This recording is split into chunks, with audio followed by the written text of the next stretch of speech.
मुझे पता है आप लोग मुझे मिस कर रहे होंगे, ठीक है, घबराइएगा मत बेटा, मैं यहां पर ही हूं आपके साथ और हम लोग जो पेपर डिस्कशन होगा उसमें जरूर मिलेंगे, ठीक है।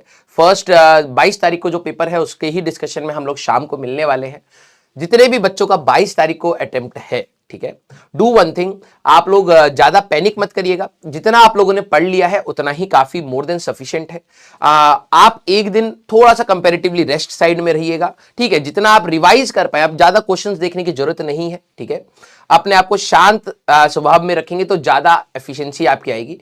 और यहां पर एंड नहीं है, ठीक है, आपका ये फर्स्ट अटेम्प्ट हो रहा है, सेकेंड अटेम्प्ट भी आपका आएगा और बीच में आपको काफी समय मिलेगा। आप लोगों ने जो पहले से रिवीजन करी है बेटा, उससे आपको शायद लग रहा होगा कि सर अभी भी कॉन्फिडेंस कम है, बट बिलीव मी, जो आप लोगों ने रिवीजन पहले से करी थी वो आज आपके लिए एक स्ट्रेंथ पॉइंट ही है। जो आपने स्ट्रगल वहां पर किया था नवंबर दिसंबर में, जब मैं आप लोगों को टारगेट देता था तो आप लोग कोशिश करते थे, है ना। अगर आप लोगों ने वहां पर एक्स्ट्रा एफर्ट्स नहीं दिए होते तो आज आपको बहुत सारा रिवीजन करना रहता। मानता हूं कि कुछ चीजें आपसे भी छुट्टी होंगी, कुछ चीजें अभी भी कवर नहीं हुई होंगी, कुछ चीजों पर प्रैक्टिस कम होगा, लेकिन घबराइए मत, this is your first attempt, right. इसमें आप अपना बेस्ट फुट आगे रखिए और कोशिश करिए कि आप मैक्सिमम से मैक्सिमम मार्क्स यहां पर स्कोर करके आए। जिन भी सवालों में आपको ये लगे कि यार कि इसमें थोड़ा सा भी मेरे को गड़बड़ लग रहा है, तो आप उसको एक बार अटेम्प्ट करके देखिएगा। अगर आप आंसर तक पहुंच रहे हैं and you are confident, then only mark that answer, otherwise आप मार्क मत करिएगा।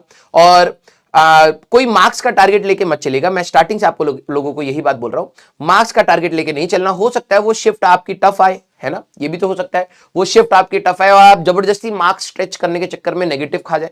तो जितना ईमानदारी से आप कर सकते हैं उसको ईमानदारी से आप करिएगा।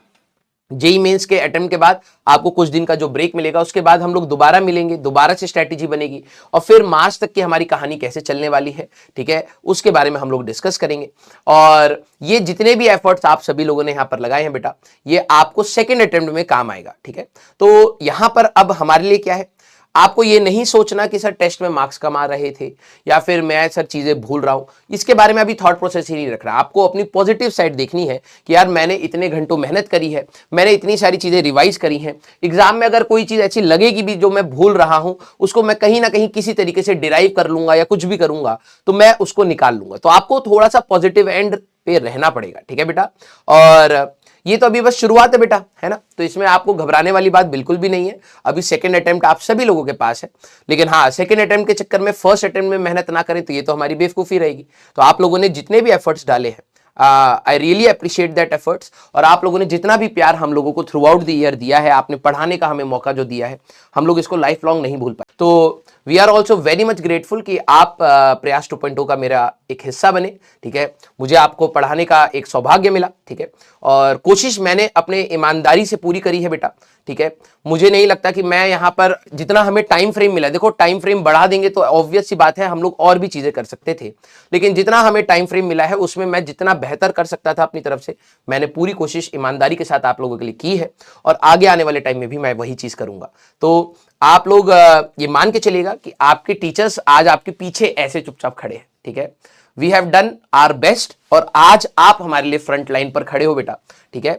और इसमें कोई प्रेशर नहीं है, ठीक है, कि सर आप लोग अब पीछे खड़े हैं, हम लोगों से नहीं होगा तो पेरेंट्स दुखी हो जाएंगे या आप लोग दुखी हो जाएंगे कि आपके पढ़ाए हुए सवाल नहीं कर पाए। नहीं बेटा, यहां पर कोई दुखी होने वाली बात ही नहीं है, ठीक है।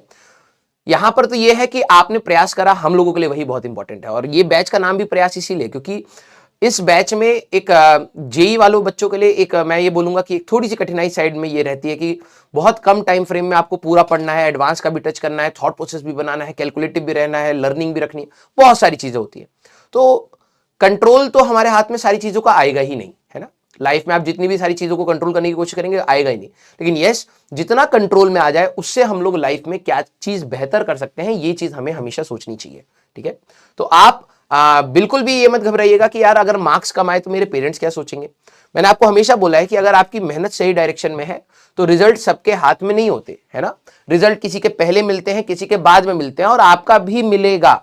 आप ये पूरे विश्वास के साथ रहिएगा कि सर मैंने तो पूरे साल भर मेहनत करी है ना, तो मेरे को भगवान ने सिलेक्शन क्यों नहीं दिया, क्योंकि हो सकता है भगवान ने तेरे लिए और बेटर चीजें रखी हो, ठीक है। और इसके एग्जाम्पल मेरे को देने की आपको जरूरत नहीं है, ठीक है। आप लोगों को ये बात भी पता होगा कि आपके जो जितने भी बैच में टीचर्स हैं, हम लोगों की भी लाइफ में पर्सनल स्ट्रगल्स रहे हैं। आप अलग सर के साथ हमेशा कनेक्टेड रहे हैं, अलग सर की भी लाइफ आपने देखी है। और सिर्फ टीचर्स के ही नहीं एग्जाम्पल मैं बोलूंगा, आप लोग लाइफ में भी अगर दूसरे जोन के भी लोगों को देखेंगे जो डिफरेंट फील्ड में काम कर रहे हैं, आप लोग ये देखेंगे कि लाइफ में स्ट्रगल्स तो सभी के ही हैं, है ना। द ओनली डिफरेंस इज कि वो किस तरीके से उस स्ट्रगल के साथ में काम कर रहा है ना।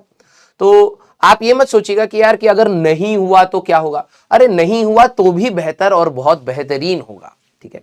पॉजिटिविटी की साइड रहिए, अच्छा इंसान बनिए, और ये टेस्ट आप लोगों को मेहनती बनाने के लिए ही है, ठीक है।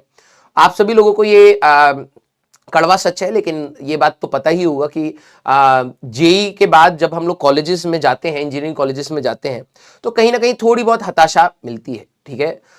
Be it the amount of content we learn there, या किस क्वालिटी का कंटेंट हम लोग पढ़ते हैं, तो उसमें थोड़ी सी हताशा होती है, बिकॉज एक्सपेक्टेशन वर्सेस रियलिटी का डिफरेंस रहता है। तो अब आप ये सोचो कि इसको ओवर हाइप कर करके आज ही आप इतना स्ट्रेस ले ले, नहीं। तो आपको ये मानना है कि यार आगे बढ़ते हैं, ठीक है, जितना बेहतर हो सकता है उतना बेहतर करते हैं, ठीक है। और आगे की जो जैसी जैसी जर्नी रहेगी उसमें लाइफ के जो भी हम लोग इनपुट्स ले सकेंगे, जो भी बेहतरीन करने के हमारे पास तरीके रहेंगे, उसको हम लोग इनकॉर्पोरेट करेंगे। आपके पेरेंट्स आप पे प्राउड फील करेंगे वंस आप लोग यहां से निकलने के बाद। मैं 4-5 साल का टाइम आपको कहूंगा, ठीक है। 4-5 साल अगर आप लोग एक कॉन्टिन्यूस एफर्ट्स लगाते हैं तो definitely you will be in a situation जहां पर आप ना ही खुद को अपने आप को ही सपोर्ट कर पा रहे होंगे, बल्कि आप अपनी फैमिली को भी सपोर्ट कर पा रहे होंगे, ठीक है। तो ओवर एक्सपेक्टेशन का बर्डन अपने ऊपर मत लीजिएगा। कॉलेज का टैग के लालच में आप लोग पढ़ाई मत करिए, ठीक है। आप सिर्फ बेहतरी के लिए पढ़ाई करिए कि आप कितना यहां से बेहतर इंसान बन के निकल सकते हैं और कितनी नॉलेज के साथ निकल सकते हैं, ठीक है। बस इसके लिए टारगेट लीजिए, और ये टारगेट बहुत ही नॉर्मल टारगेट है ना। इससे आपको कोई लोड नहीं है कि भाई मेरे को पहले से पिछले वाले दिन से बेहतर बनना है और जितना भी चीजें मैं सीख सकता हूं उसको सीखना है। आपके पेरेंट्स की भी कुछ एक्सपेक्टेशंस आपसे होंगी और आपको लगता होगा कि नहीं सर, सबके पेरेंट्स एक जैसे नहीं होते हैं, हमारे पेरेंट्स तो सर हम पे टॉन्ट भी मार देते हैं, हमारे पेरेंट्स हमको डांट भी देते हैं, हमारे पेरेंट्स तो सर रिलेटिव्स की भी बात सुन लेते हैं, आप जैसा बोलते हैं वैसा नहीं होता है, ठीक है। मैं मानता हूं फॉर द टाइमिंग कुछ पेरेंट्स ऐसा बिहेव कर भी देते हैं, ठीक है। और वो शायद एक सोसाइटल प्रेशर बोलिए, जो भी बोलिए, उसके चक्कर में वो अपने बच्चे को भूल जाते हैं, ठीक है। लेकिन क्योंकि हम लोग आपसे रोज मिल रहे हैं, रोज आपसे बात कर रहे हैं, मेरे ख्याल से पूरी जर्नी में अगर हम लोग हर दिन 3 क्लासेस भी अगर आपने ली हैं, बाद में 4 क्लासेस भी हुई हैं, तो 6 से 8 घंटा आप लोग हमारे साथ रहे हैं, तो we can understand your feeling, ठीक है। इस पॉइंट पर शायद पेरेंट्स भी आपको उतना नहीं समझ पाएंगे जितना हम लोग समझ पाएंगे, बिकॉज वी नो हम लोग भी इस जर्नी से निकले हैं, तो एक वो फीलिंग क्या होती है, और आज आप जब मेरे एज अ स्टूडेंट हैं तो आपके अंदर क्या फीलिंग होगी इस कंपटीशन को। क्योंकि मैं जब बैठा था तब तो भाई 8 लाख के आसपास बच्चे बैठे थे, ठीक है। तो अप्रोक्सीमेटली मैं ये कह सकता हूं कि भाई 50% ही मेरे पास कॉम्पिटिशन था। लेकिन यस, आप लोग इससे मैं बार बार बोलूंगा, घबराइए मत, ठीक है। बिल्कुल पॉजिटिव रह करके अपना टेस्ट दीजिएगा। जो भी आपकी शिफ्ट, जिनकी 22 तारीख की शिफ्ट है, वो तो चलो उनको तो कोई गेस नहीं पता लगेगा कि किस प्रकार के सवाल आ रहे हैं, लेकिन 22 तारीख की फर्स्ट शिफ्ट के बाद जितने भी बाद की वाली शिफ्ट के हैं, तो आप सारे के सारे टेस्ट डिस्कशंस को देखिएगा। टेस्ट डिस्कशंस कहने का मतलब जो भी शिफ्ट के डिस्कशंस होंगे उनको प्लीज आप लोग देखिएगा। ऑल्दो मेमोरी बेस्ड सवाल हैं, कुछ सारे सवाल तो हमें नहीं मिलेंगे, लेकिन यस जितने भी हमें मिलेंगे हम लोग उनको यूट्यूब पे जेई वाला चैनल पर डिस्कस करेंगे। तो आप उनको देख करके समझ सकते हैं कि किधर से सवाल आ रहे हैं, किस प्रकार के सवाल आ रहे हैं, और उनके लिए एक अप्रोच क्या रखना है। तो थोड़ा बहुत बेनिफिट आपको जरूर मिलेगा, ठीक है। तो I wish you all the best.